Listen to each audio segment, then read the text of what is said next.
I've never really been shy about standing up in front of people and making a fool of myself. When I was 5 years old, I was chosen by my teacher at the time to play Winnie the Pooh, naturally. I had given myself till my 30th birthday. I moved out to LA when I was about 25, and I figured if I can't make it in 5 years, 5 legitimate years of trying to do this, then I figure the market has spoken and it's time to pack it up. And I made it in, just under the wire, basically. So tell us about how you were cast as Don Draper then, Donald Draper. How did you hear about the role? I read the script, which I thought was the best script I'd ever read. Movie, television, anything. I thought, this is going to be great. I wonder what movie star they're going to put in it, so then I could maybe be part of it in the 3rd season. I didn't even know the casting directors. The casting directors were out of New York City and were not familiar with me, had not met me before. So I had to come in and sort of what they call pre-read, which seems weird. So what do you do? You read before you read, essentially. You read for the casting directors, and then if they like you, they'll bring you into the next level. 7 short auditions, and a month and a half later, I got the part. And tell us about the moment when you found that you got the role. You were in a lift, weren't you? I was in New York City. I finally, and by this point I had essentially performed every piece of material in the pilot for either Matt or Alan Taylor, the director, or various producers, and reading with other people who were cast. And I finally got flown to New York City to meet the network executives. And there were 3 or 4 people that I had to sort of meet and talk to and impress somehow with my acting skills. You must get to the point where you're like, what more can I possibly do? Am I the right or wrong? It literally was. I looked through the script and I was like, well, I've done the entire script, so somewhere on tape you have the whole thing. Please just say yes. And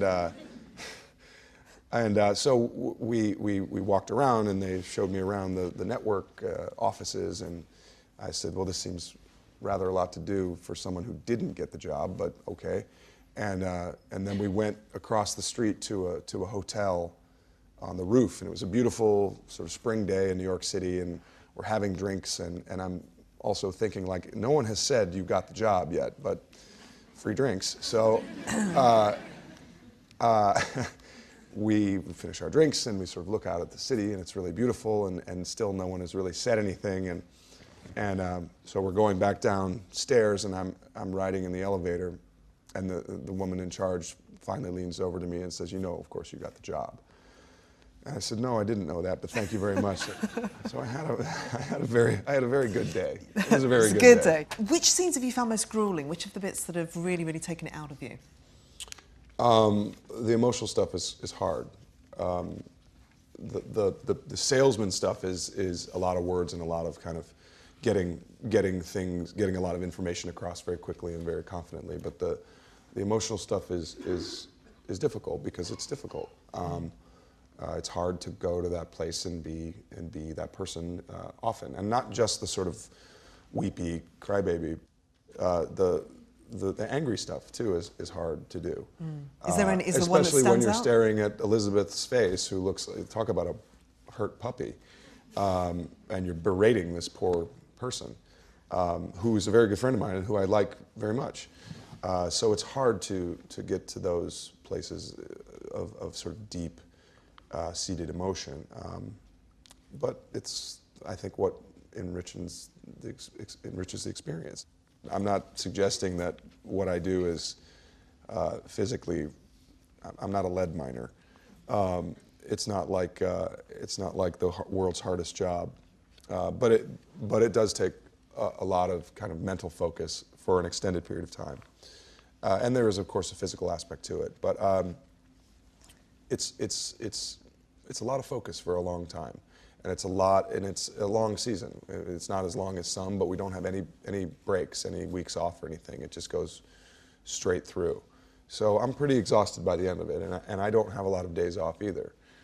So it's a well-earned rest when I get to the end of it. Yeah. You actually directed the third episode, was it? Yes. Yeah. Tell us about that. It was a eye-opening experience in many ways. It was it was sort of a look behind the curtain in many ways too. It was incredible to see a completely different perspective of something that I thought I knew so well, and it was exhilarating, and it was a tremendous amount of fun, and something I'd love to do again. But the reason I chose to do it this year, I had been asked a couple times before if I wanted to do it, and I always said no. This year I just felt more comfortable than I ever have with the show, with the character, with my place in the world, and I felt ready to do it, and confident. And I think that's a big part of kind of running a set, is being confident and being assured and knowing what you want to do, and confident enough to say, okay, we got it, let's move on, because as I said, we do shoot rather quickly. So it was great fun. And did the other actors take your direction well? Did they give you a hard time? I hope so. They must have given you a hard time at some They points. tried, and they failed. What kind of a director are you then to work with? I'm pretty laid back, believe it or not. I'm not a yeller. I'm not a screamer. I'm not that guy really in any part of my life. Again, I felt very comfortable with my knowledge of these characters as well, and I think it was pretty easy to direct people that are essentially my friends and characters that I know pretty well as well.